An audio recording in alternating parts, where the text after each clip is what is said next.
ان کی بیوی حضرت لیلہ کہنے لگی رضی اللہ عنہا، انہوں نے کہا کہ شاید میں سوچ رہی ہوں کہ عمر کا دل جو ہے اسلام کے لیے پگھل چکا ہے، نرم ہو چکا ہے، اسلام کے لیے عمر کا دل نرم ہو چکا ہے، میرا خیال ہے، میں سوچ رہی ہوں۔ ان کی باتوں کو سن کر ان کے شوہر نے کیا کہا؟ حضرت عامر فرماتے ہیں کہ تم سوچتی ہو کہ ان کا عمر کا دل نرم ہوا ہے، اللہ کی قسم عمر اس وقت تک مسلمان نہیں ہو سکتا جب تک کہ عمر کی گدھی مسلمان نہ ہو جائے۔ اللہ اکبر۔ مطلب کیا ہے؟ عمر اس وقت تک مسلمان نہیں ہو سکتا جب تک کہ عمر کی گدھی جب اسلام لائے گی تو عمر اسلام لائے گا، مطلب کہ گدھی کا اسلام لانا ناممکن ہے، تو اسی طرح سے عمر کا اسلام کے اندر آنا بھی ناممکن ہے۔ ایسا تصور تھا مسلمانوں کا کہ عمر جیسی ہستی اسلام کے اندر آ ہی نہیں سکتی، لیکن ہوا یہ کہ اللہ کے نبی کی دعائیں تھیں۔ اللہ کے نبی نے ہاتھ اٹھا کر کیا دعا کہ اللہ کے حق میں، اللہ تعالیٰ کے سامنے ہاتھ کیا اٹھائے؟ اللہ نے آپ کی دعا قبول کر لی۔ ابو جہل اور عمر بن خطاب میں دونوں میں اللہ نے عمر بن خطاب کو چن لیا، اور آپ کا دل نرم ہوا، متاثر ہونے لگے، اور آگے چل کر آپ اسلام کے اندر داخل ہو گئے۔ اللہ اکبر۔ کہیں اور واقعہ درمیان ہے۔ داد دینے کی بات یہ عمر بن خطاب کی زندگی کو لے کر کہ آپ کی شجاعت، آپ کی بہادری، آپ کی جواں مردی، یہ آپ کی طاقت، آپ کہیں اتنے بہادر تھے پورے طبقے صحابہ میں۔ جب اسلام کوئی صحابی قبول کرتے تو کئی صحابہ جو ہے کسی کو بتاتے نہ تھے، اگر بتائیں گے تو لوگ ستائیں گے، ماریں گے، کوئی چھپ کر اسلام قبول کرتا۔ ایسی حالت تھی مسلمانوں کی۔ ان حالات میں عمر بن خطاب رضی اللہ عنہ نے جیسے اسلام قبول کیا، جا کر سب سے پہلے اس آدمی کو بلا، جس کا نام جبیل بن معمر تھا۔ یہ نام کا شخص کون ہے؟ یہ خبروں کو سب سے زیادہ تیز پھیلانے والا۔ اس جمیل نامی شخص کو بلا کر کہا کہ جاؤ مکہ کی گلیوں میں جا کر اعلان کر دو کہ عمر مسلمان ہو گیا ہے۔ مکہ کی گلیوں میں، گلی میں جا کر اعلان کرو کہ عمر جو ہے اسلام کے اندر داخل ہوا ہے، مسلمان ہو گیا ہے۔ اللہ اکبر۔ دوسرے صحابہ کیا ہیں؟ کوئی اسلام قبول کرتا ہے تو کئی دن تک گھر سے باہر نہیں، کوئی اسلام قبول کرتا ہے تو کسی کو بتاتا نہیں۔ کیوں؟ اگر بتائیں گے تو نہ جانے کیسے ظلم لوگ ستائیں گے، ماریں گے۔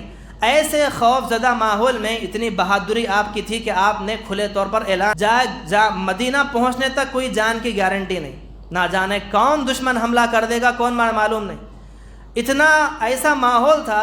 ان کی بہادری کی آپ داد دیجئے، مکہ کی گلیوں میں جا کر خود اعلان کرتے ہیں کہ کل صبح میں عمر مکہ چھوڑ کر مدینہ جا رہا ہے، مکہ چھوڑ کر عمر مدینہ جا رہا ہے۔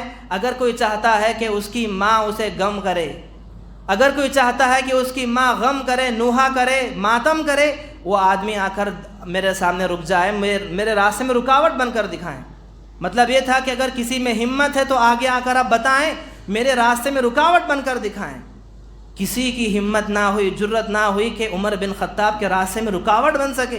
آسانی کے ساتھ اعلان کرنے کے بعد دوسرے دن صبح ہوئی، آپ مکہ چھوڑ کر مدینہ ہجرت کر کے چلے گئے۔ اللہ اکبر۔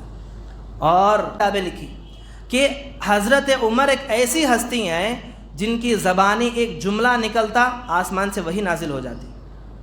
حضرت عمر کہتے کہ یہ ایسا ہونا چاہیے تھا، بس کہنا ہوتا، آسمان سے تائید میں وہی نازل ہو جاتی، اللہ کے نبی آپ ایسا کریں، ایسا کریں۔ آپ کے بیٹے ابن عمر کہتے رضی اللہ تعالیٰ عنہ، آپ کے بیٹے کہتے ہیں اپنے باپ کے بارے میں، والد کے بارے میں، کہا کہ میرے ابو نے جب بھی ایسا گمان کیا ہے کہ ایسا ہوتا تو بہتر ہوتا، ایسا ہونا چاہیے تھا، ایسا ہونا چاہیے تھا، میرے ابو نے جب بھی ایسا چاہا ہے اللہ تعالیٰ نے ویسا ہی کیا ہے۔ میرے ابو گمان کیا کرتے، وہ گمان اللہ تعالیٰ پورا کر دیتا۔ اللہ اکبر۔ کتنے گمان ایسے آپ کے ہوئے جانتے ہیں۔ تمام قسم کی تعریفیں، حمد و ثنا، بڑائی و کبریائی اسی اللہ کے لیے لائق و سزاوار ہیں جو اس کائنات کا رب العالمین ہے۔ بے پناہ درود و سلام نازل ہو تمام انبیاء علیہ الصلاۃ والسلام پر، بالخصوص میرے اور آپ کے آخری نبی جناب محمد رسول اللہ صلی اللہ علیہ وسلم مقدسہ پر، اللہم صلی وسلم وبارک علیہ۔ محترم حاضرین، گزشتہ 2 خطبوں سے ہم سیرت صحابہ میں عشر مبشرہ، یعنی کہ وہ 10 صحابہ جنہیں اللہ کے نبی صلی اللہ علیہ وسلم نے بیک وقت ایک مجلس میں جنت کی بشارتیں سنائی، انہی میں سب سے پہلے نمبر پر حضرت ابو بکر صدیق رضی اللہ تعالی عنہ کا آپ کی زندگی کے حوالے سے ہم نے روشنی ڈالی مختصر انداز میں 2 جمعہ کے اندر۔ آئیے آج چلتے ہیں اسی عنوان کی ایک دوسری کڑی، عشر مبشرہ میں دوسرا نمبر، اللہ کے نبی صلی اللہ علیہ وسلم کے چہیتے ساتھیوں میں دوسرے ساتھی خلیفہ دوم جناب محترم حضرت عمر بن خطاب رضی اللہ عنہ کی طرف۔ حضرت عمر فاروق کہا جاتا ہے، عمر بن خطاب کے نام سے جانے جاتے ہیں۔ آئیے آج کے خطبے میں عمر بن خطاب رضی اللہ عنہ کی زندگی سے آپ کی کچھ خاص خصوصیتیں اور آپ کا اسلام کے آنے سے پہلے کا مزاج اور آپ کا اسلام کے آنے کے بعد والی زندگی، اسی کے حوالے سے گفتگو کی کوشش کروں گا۔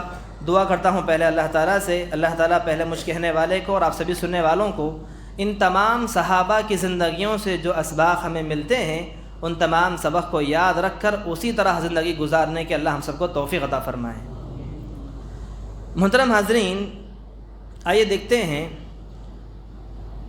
عمر بن خطاب رضی اللہ تعالی عنہ، جن کی کنیت ابو حفص ہے، لقب الفاروق ہے، اور ان کی پیدائش مشہور قول کے مطابق عام الفیل کے 13 سال بعد ہوئی۔ جیسا کہ ہم نے کہا کہ عام الفیل اس سال کو کہا جاتا ہے جس سال ابرہہ کا لشکر خانہ کعبہ پر حملہ کرنے کے لیے آیا تھا۔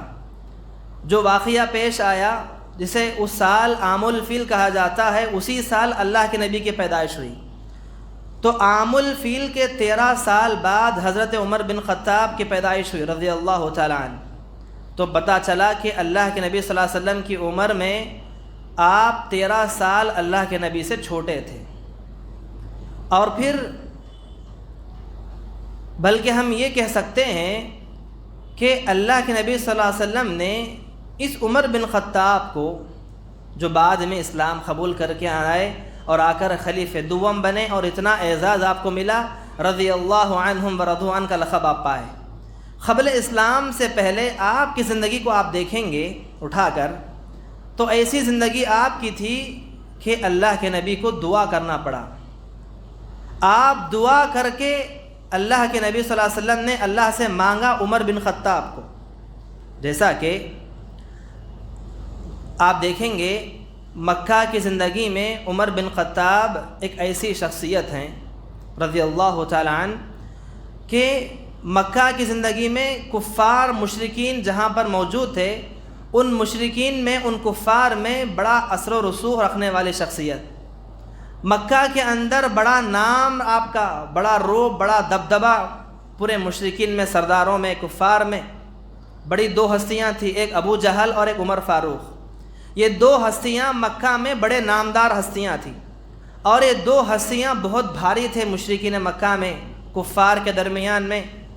اور ان کے بارے میں یہاں تک آتا ہے کہ قبل اسلام سے پہلے جو مسلمانوں کو ستایا کرتے تھے، مسلمانوں کو تکلیف دیا کرتے تھے، اس فہرست میں عمر بن خطاب کا نام بھی آیا کرتا تھا مسلمانوں کو ستانے میں۔ بلکہ حضرت زنیرہ ایک لونڈی رضی اللہ عنہ کہا جاتا ہے کہ جب اسلام قبول کرتی ہیں، اس لونڈی کو جب آپ اسلام قبول کرتی ہیں تو عمر بن خطاب نے کوڑے سے اتنے ضرب لگائے، اتنا مارے، لونڈی تھکی نہیں، مارتے مارتے حضرت عمر تھک گئے، اور آخر کار مارتے مارتے کہنا پڑا کہ میں تھوڑی دیر آرام کروں گا، پھر سے دوبارہ تمہیں ماروں گا۔ ایسے مسلمانوں کو تکلیف دینے والا یہ عمر آخر کیا وجہ تھی کہ اسلام کے اندر داخل ہوا ہے؟ اللہ اکبر، قربان جائیے۔ آپ دیکھیں گے مکہ کے اندر جب حالات اور بگڑتے گئے، مسلمانوں کو تکلیف دینا، مسلمانوں کو ستانا ایک حد تک اور بڑھ گیا، تو آخر کار اللہ کے نبی کو دعا کرنا پڑا اللہ تعالیٰ سے۔ کیا دعا کرنا پڑا؟ اللہ کے نبی نے ہاتھ اٹھا کر اللہ تعالیٰ سے خصوصی دعا کی، کہا کہ اے اللہ، ان مشرکوں میں، ان کفار میں، مکہ میں اب مسلمانوں کے اوپر ظلم زیادہ ہوا ہے، اور اتنے لوگوں میں 2 بڑی ہستیاں ہیں، ایک ابو جہل اور ایک عمر فاروق۔ ان دونوں میں تیرے نزدیک سب سے زیادہ محبوب ہے، اے اللہ تو اسے دین اسلام کی ہدایت دے دے، اسلام کا نور اس کے لیے منور کر دے۔ اللہ کے نبی نے دعا کی۔ شاید کہ دونوں میں اللہ تعالیٰ کے نزدیک عمر بن خطاب زیادہ محبوب تھے اللہ کو، اللہ تعالیٰ نے آپ کو دین کی طرف اللہ نے چن لیا۔ کیسے اللہ نے چنا؟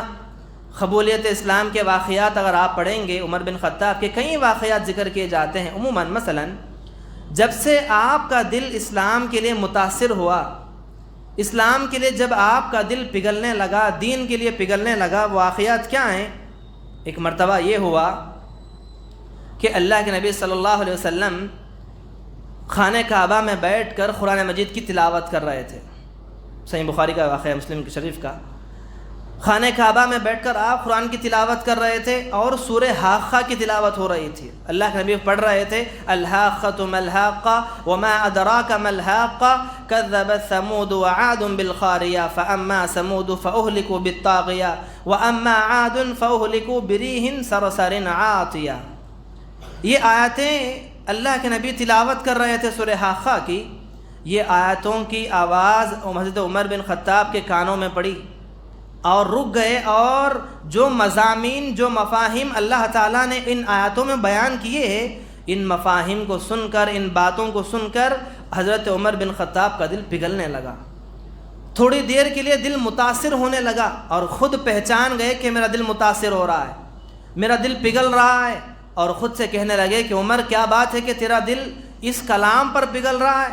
اور فوراً کہنے، دل میں سوچنے لگے کہ اتنا دل کیوں پگھل رہا ہے؟ یہ تو ایک شاعری ہے محمد کی یہ شاعری ہے۔ دل ہی دل میں خیال کر رہے تھے، دل میں خیال آیا کہ دل متاثر ہو رہا ہے، دل کھینچ رہا ہے اس جانب، اور پھر فوراً خیال لانے لگے کہ یہ تو محمد کا ایک شاعری کلام ہے، محمد کی شاعری ہے، اس شاعری کو سن کر تو کیوں پگھل رہا ہے؟ جیسے خیال دل میں آیا کہ شاعری ہے، تو فوراً اسی صورت کی آیات اللہ کے نبی تلاوت کر رہے ہیں، وما هو بقول شاعر۔ قرآن کی آیات اللہ کے نبی وہاں پر پڑھ رہے ہیں، دل میں خیال آیا کہ شاعری ہے، تو فوراً اللہ کے نبی کے زبانیں وہ آیات تلاوت ہوئی کہ یہ کوئی شاعری والا کلام نہیں ہے، وما هو بقول شاعر قلیلا ما تؤمنون، تم میں سے بہت کم لوگ ایمان لاتے ہیں۔ بڑے تعجب کے ساتھ سوچنے لگے کہ میں تو دل میں خیال کر رہا تھا کہ شاعری ہے، لیکن محمد وہاں پر کہہ رہے ہیں کہ وما هو بقول شاعر۔ کہا کہ جب تو پھر جادو ہے، کہا کہ شاعری نہیں ہے تو پھر یہ جادو ہے، محمد جادو ہے، کاہن کا کام ہے۔ تو پھر فوراً اللہ کے نبی جیسے خیال کرتے ہیں کہ جادو ہے، پھر سے اللہ کے نبی کی زبان آیت نکلتی ہے ولا بقول کاہن، یہ کاہن کا کلام نہیں، جادوگر کا کلام نہیں ہے، قلیلا ما تذکرون۔ یہاں پر دل میں خیال کرتے ہیں، وہاں پر اللہ کے نبی کی زبانی آیتیں تلاوت ہو رہی ہیں سورہ حاقہ کی۔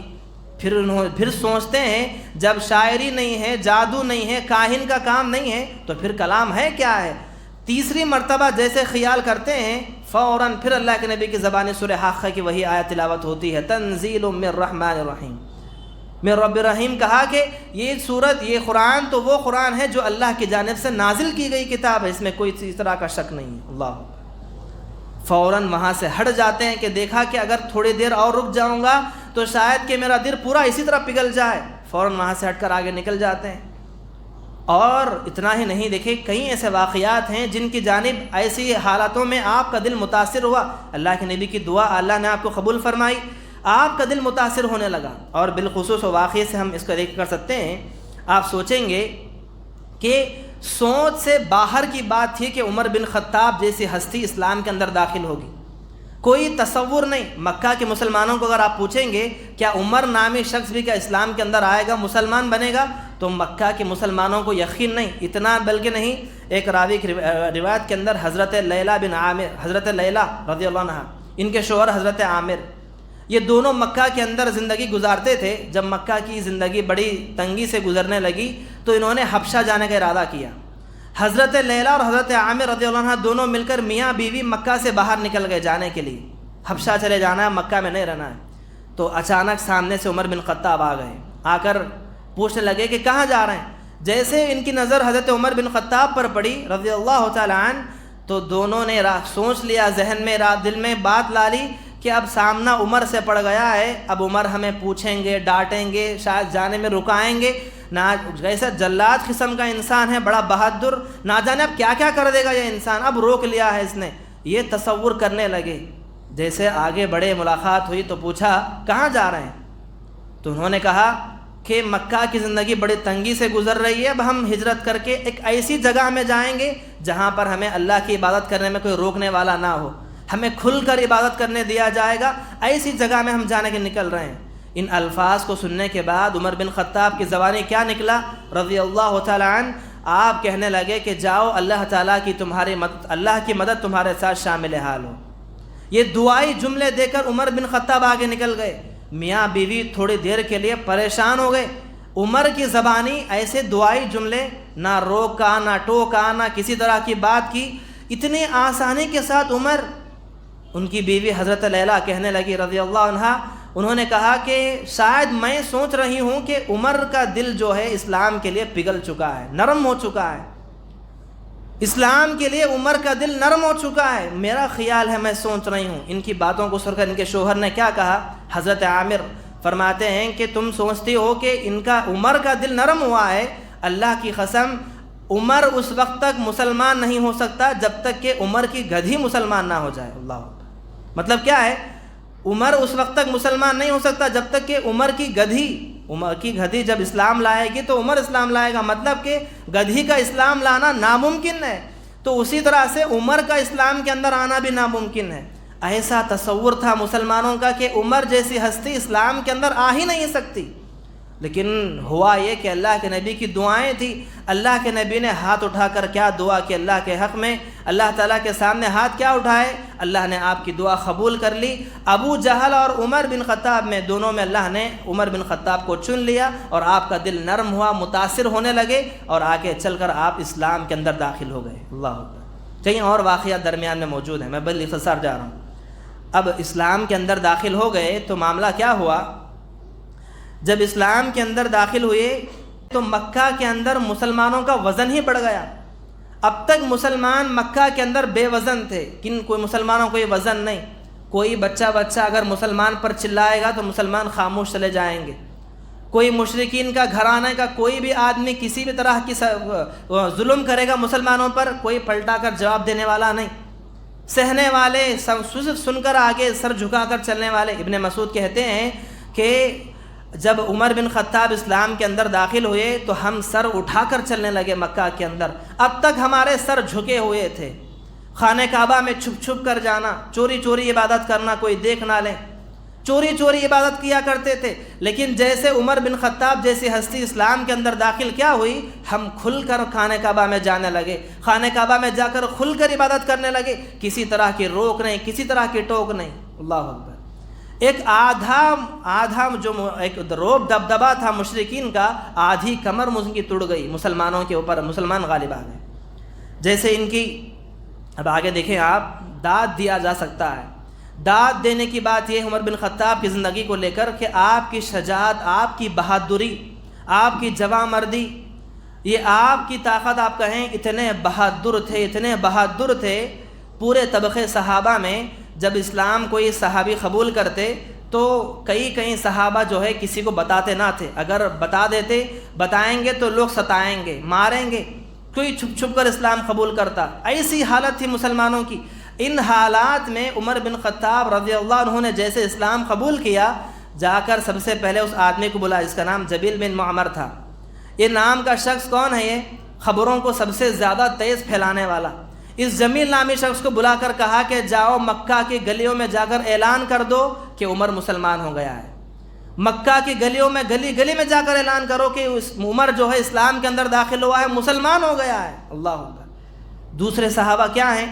کوئی اسلام قبول کرتا ہے تو کئی دن تک گھر سے باہر نہیں، کوئی اسلام قبول کرتا ہے تو کسی کو بتاتا نہیں۔ کیوں؟ اگر بتائیں گے تو نہ جانے کیسے کیسے ظلم لوگ ستائیں گے، ماریں گے۔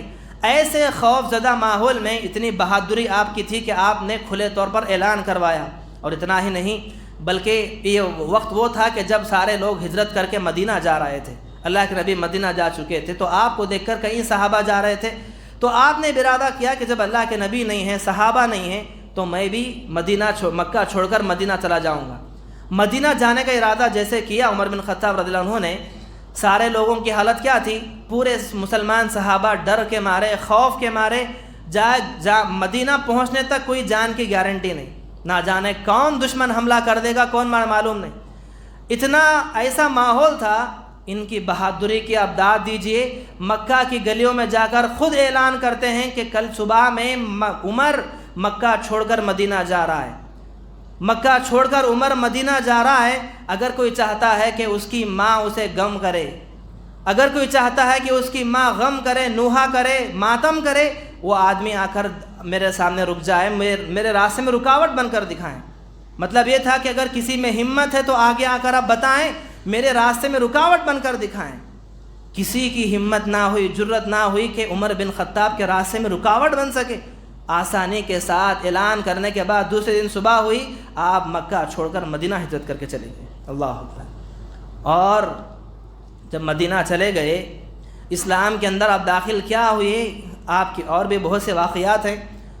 اسلام کے اندر آپ داخل کیا ہوئے، آپ کا مقام، آپ کا مرتبہ اتنا اللہ نے بلند کیا، اتنا بلند کیا کہ لسان نبوت نے، اللہ کے نبی کی زبانی اتنا کہنا پڑا کہ اگر میرے بعد نبوت کا سلسلہ جاری ہوتا، اگر میرے بعد نبی آنے کا سلسلہ جاری ہوتا تو میرے بعد نبی عمر ہوتا۔ اللہ اکبر۔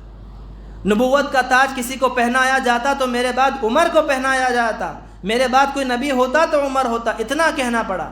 اتنا ہی نہیں بلکہ کئی جگہوں پر اللہ کے نبی نے کیا فرمایا، عمر وہ ہستی ہے جس گلی سے عمر گزر جائے وہاں سے شیطان ڈر کے بھاگ جاتا ہے۔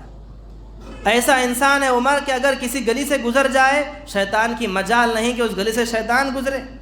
اور پھر کے اور کہیں ایسے واقعات ملتے ہیں آپ کو۔ ایک مرتبہ اللہ کے نبی صلی اللہ علیہ وسلم نے اپنا خواب سنایا تعبیر کا، کہا کہ حضرت عمر کو خواب سناتے، آپ نے فرماتے ہیں کہ عمر کل رات میں خواب دیکھ رہا تھا، مجھے خواب میں دکھایا گیا، ایک روایت کے مطابق معراج کی رات تھی۔ بہرحال مجھے جنت کی سیر کروائی گئی، جنت کے اندر جب میں ساری چیزیں دیکھ رہا تھا تو مجھے خوبصورت محل نظر آیا۔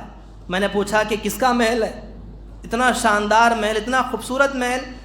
تو مجھے حضرت جبریل نے بتایا کہ اللہ کے نبی یہ محل حضرت عمر کا ہے۔ جیسے مجھے پتہ چلا کہ تمہارا محل ہے تو میں نے چاہا کہ اس محل کے اندر داخل ہو جاؤں۔ اتنے میں کیا دیکھتا ہوں، ایک خاتون اس محل کے باہر وضو بنا رہی تھی۔ میں اندر داخل ہونے سے رک گیا، میں نے پوچھا کہ کون ہے خاتون، تو بتایا گیا کہ خاتون کوئی اور نہیں بلکہ عمر بن خطاب کی بیوی ہیں۔ پتہ چلا کہ عمر بن خطاب کی بیوی باہر وضو بنا رہی ہیں تو میں اندر جانے سے رک گیا۔ عمر بن خطاب نے پوچھا اللہ نبی داخل کیوں نہ ہو یا؟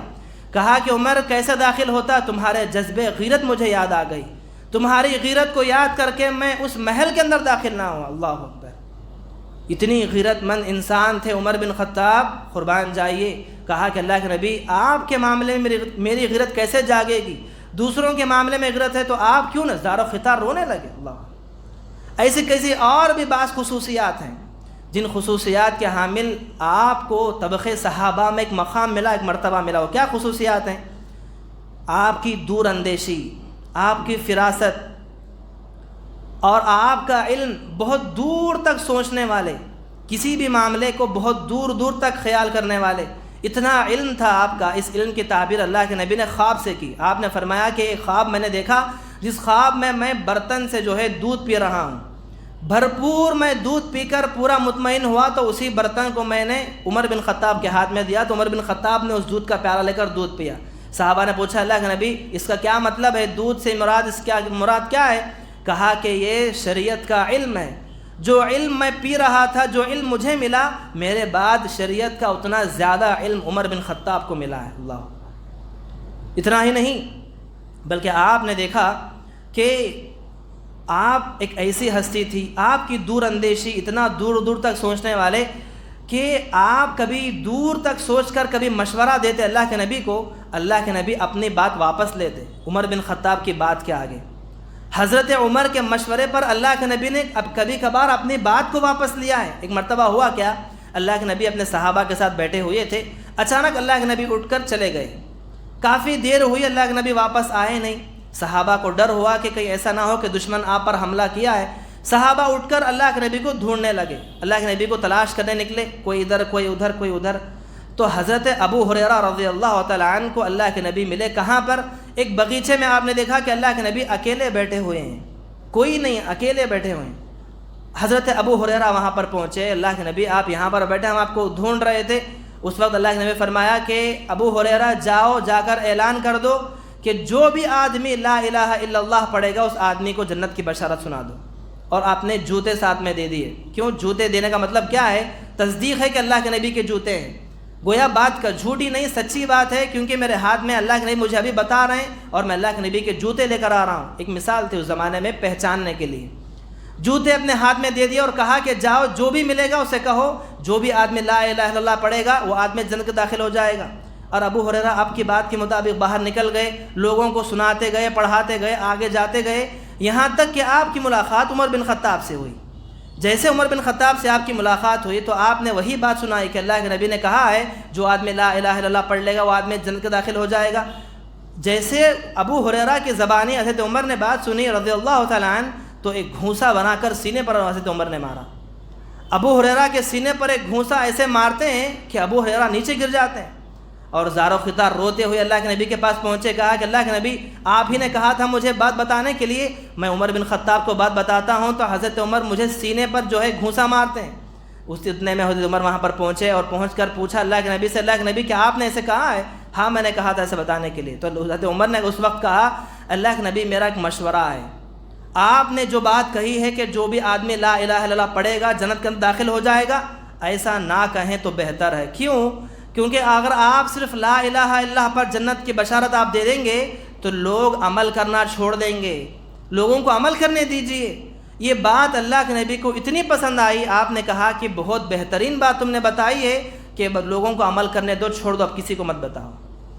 تو کئی جگہوں پر ایسا ہوا کہ عمر بن خطاب کی زبانی کچھ مشورے نکلتے تو پھر آپ کے مشورے پر اللہ کے نبی نے اپنی بات واپس لی۔ اور اتنا ہی نہیں، اب آگے دیکھیں گے ایک ایسی ہستی آپ کی دور اندیشی، فراست اور بالخصوص مشوروں کے معاملے میں، آپ کی زبان کی اہمیت کے معاملے میں مفسرین نے اتنی موٹی موٹی کتابیں لکھی کہ حضرت عمر ایک ایسی ہستی ہیں جن کی زبانی ایک جملہ نکلتا آسمان سے وہی نازل ہو جاتی۔ حضرت عمر کہتے کہ یہ ایسا ہونا چاہیے تھا، بس کہنا ہوتا آسمان سے تائید میں وہی نازل ہو جاتی، اللہ کے نبی آپ ایسا کریں ایسا کریں۔ آپ کے بیٹے ابن عمر کہتے رضی اللہ تعالیٰ عنہ، آپ کے بیٹے کہتے ہیں اپنے باپ کے بارے میں، والد کے بارے میں، کہا کہ میرے ابو نے جب بھی ایسا گمان کیا ہے کہ ایسا ہوتا تو بہتر ہوتا، ایسا ہونا چاہیے تھا، ایسا ہونا چاہیے تھا، میرے ابو نے جب بھی ایسا چاہا ہے اللہ تعالیٰ نے ویسا ہی کیا ہے۔ میرے ابو گمان کیا کرتے وہ گمان اللہ تعالیٰ پورا کر دیتا۔ اللہ اکبر! کتنے گمان ایسے آپ کے ہوئے جانتے ہیں؟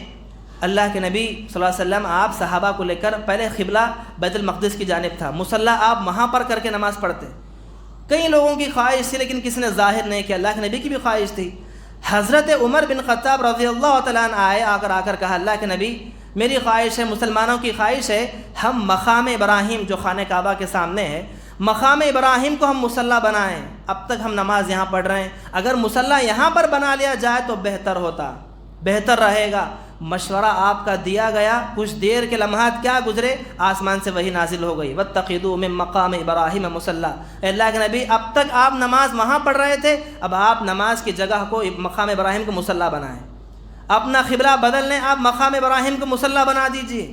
عمر بن خطاب کی زبانی نکلا، آسمان سے وہی نازل ہو گئی۔ اور ایک مرتبہ کیا ہوا، عمر بن خطاب رضی اللہ عنہ کہنے لگے کہ اللہ کے نبی مجھے بڑا خراب لگتا ہے۔ کیا خراب لگتا ہے؟ ہر قسم کے لوگ آپ کے پاس آتے ہیں، اچھا بھی آتا ہے، برا بھی آتا ہے، بد قسم کے لوگ بھی آتے ہیں، اچھی نظر کے لوگ بھی آتے ہیں، کسی کی نظر اچھی کسی کی نظر بری ہوتی ہے۔ جب بھی یہ لوگ ہمارے گھر میں آتے ہیں، آپ سے ملاقات کے لیے آتے ہیں، ہماری عورتیں نظر آتی ہیں، بڑا اچھا نہیں لگتا کہ عورتیں ہمارے سامنے آئیں، آپ ان سے کہہ دیجئے کہ پردہ کریں۔ اب تک پردے کا حکم نازل نہیں تھا، عورتوں کو مردوں کے درمیان کوئی پردہ اب تک نہیں تھا۔ عمر بن خطاب کا مشورہ کیا تھا رضی اللہ تعالیٰ عنہ، کہے کہ اللہ کے نبی آپ میرا مشورہ ہے کہ آپ عورتوں سے کہہ دیجئے کہ پردہ کریں۔ جیسے کہنا تھا کچھ دیر کیا گزری، آسمان سے وہی نازل ہو گئی، وَإِذَا سَأَلْتُمُوهُنَّ مَتَاعًا فَاسْأَلُوهُنَّ مِنْ وَرَاءِ حِجَابٍ۔ کہا کہ آج کے بعد سے اللہ کے نبی عورتوں سے بات کرنا ہو، کوئی بھی لین دین کرنا ہو، معاملہ کرنا ہو، پردے کے پیچھے سے آپ کریں گے، آگے سے نہیں کریں گے۔ پردے کو رکھ کر پیچھے سے آپ معاملہ کریں گے، جو بھی لینا ہو یہاں سے پردہ فرض ہو گیا۔ عورت کوئی بھی مرد کے سامنے آ نہیں سکتی، غیر مردوں کے سامنے آنا یہاں سے بند ہوا۔ اور اتنا ہی نہیں بلکہ آپ دیکھیں گے ایک اور واقعہ، میں اپنی بات کو ختم کرتا ہوں، کئی ایسے اور واقعات ہیں جبکہ حضرت عمر بن خطاب کی زبانی کچھ بات نکلتی اور فوراً جو ہے اللہ تعالیٰ آسمان سے وحی نازل فرما. غزوہ بدر کے موقع پر 70 کافر گرفتار کر کے لائے گئے. اب 70 کفار تھے. یہ پہلا کفار کا مجمع جو اتنے بڑی تعداد میں گرفتار کر کے لایا گیا ہے. اب ان کے ساتھ کیا جائے؟ لوگوں سے مشورے طلب کیے گئے. اللہ کے نبی نے مشورے لیے. اب ان کے ساتھ کرنا کیا ہے؟ حضرت ابوبکر نے کہا رضی اللہ عنہ نے کہا، مشورہ دیا کہ اللہ کے نبی ان سے پیسے لیں گے، جرمانہ لیں گے، چھوڑ دیں گے. کئی لوگوں نے کئی مشورے دیے، لیکن عمر بن خطاب نے کیا مشورہ دیا جانتے ہیں؟ کہا کہ اللہ کے نبی انہیں چھوڑیں گے نہیں. میرا مشورہ ہے، میری رائے ہے، انہیں چھوڑیں گے نہیں. کیا کریں گے؟ ان لوگوں نے مسلمانوں کو بہت ستایا ہے، مسلمانوں کو بڑی تکلیف انہوں نے دی ہے. اب میرا مشورہ ہے کہ انہی کے درمیان میں جو مسلمان ہیں، ان کے جو رشتہ دار ہیں، انہی کے ہاتھ میں تلوار دی جائے گی، انہی کے ہاتھ سے انہیں مارا جائے گا. اللہ اکبر. یہ میرا مشورہ ہے. الغرض اللہ کے نبی صلی اللہ علیہ وسلم نے حضرت ابوبکر کے مشورے کو وہاں پر پسند کر کے معاملہ وہی کیا کہ انہیں پیسے لے گئے، چھوڑ دیا گیا. بعد میں آسمان سے وہی نازل ہو گئی. قرآن نے کیا کہا؟ قرآن نے کہا ما کان لنبی ان یکون له اسرى حتى یسخن فی الارض. جو بات حضرت عمر نے کہی تھی اسی بات کی تائید اللہ تعالیٰ نے کی.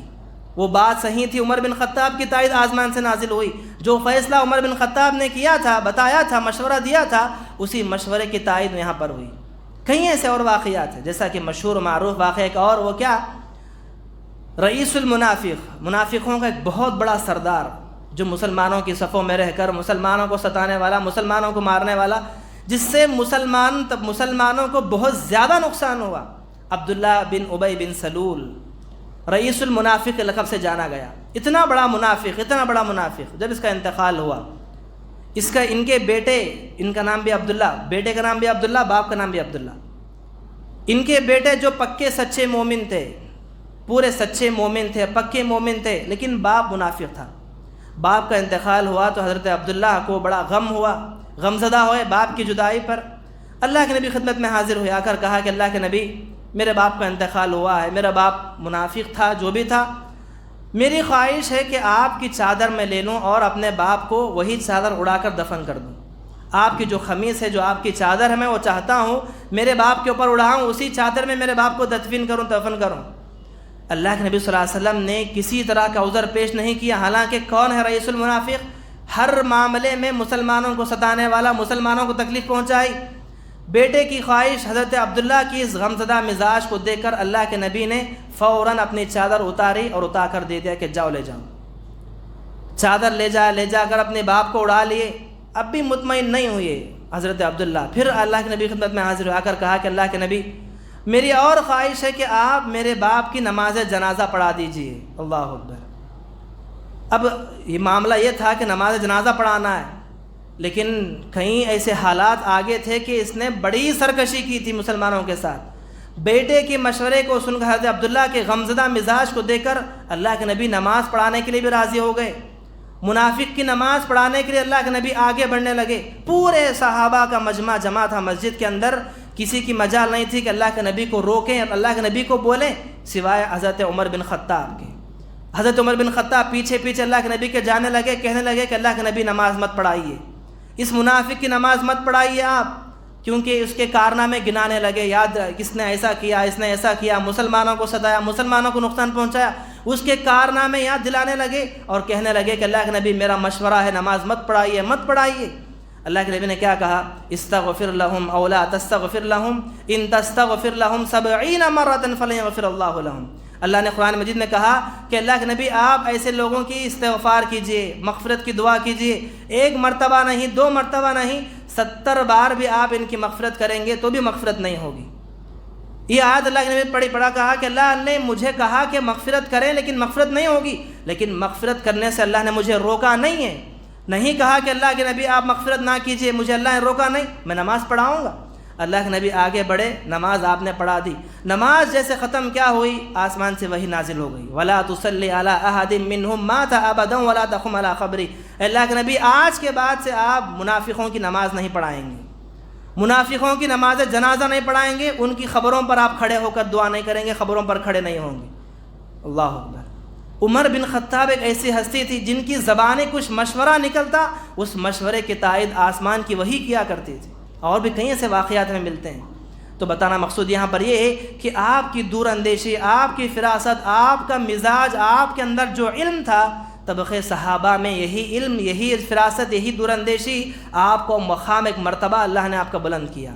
اور بھی آگے کئی چیزیں ہیں۔ پھر اس کے بعد آپ کی خلافت کی ذمہ داری آئی، آپ نے خلافت سنبھالی۔ خلافت کے ایک انوکھے مثالیں، بڑی لمبی چوڑی فہرست ہے، انشاءاللہ آئندہ کے جمعہ میں آپ کی خلافت اور آپ کی خلافت کے حالات اور آپ کے انتقال تک اس کے بعد گفتگو آئندہ میں کچھ گفتگو کریں گے انشاءاللہ۔ دعا کرتا ہوں اللہ تعالیٰ سے، اللہ تعالیٰ ہم تمام کو طبقے صحابہ کی زندگیوں سے جو سبق ملتے ہیں ان تمام اسباق کو یاد کر کے کما حقہ اسی طرح زندگی گزارنے کے لیے ہم سب کو توفیق عطا فرمائے، اور صحابہ کی زندگیوں کو